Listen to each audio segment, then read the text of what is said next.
देखंतु इस्लाम धर्मर पवित्र मास होची रमजान मास। सब वर्ष रमजान मासरे मान्यवर leader of opposition and ex chief minister of Odisha Shri Naveen Patnaik महोदय सब वर्ष इफ्तार पार्टी होस्ट करती एवं बिजु जनता दल तरफ सबु धर्मर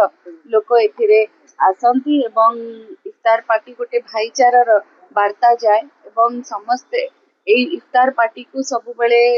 आग्रहर सहित देखि थांती किंतु एई वर्ष वर्तमान मिडल ईस्ट कंट्रीज रे जो भलिया युद्ध चली आपण माने समस्त जानिचंती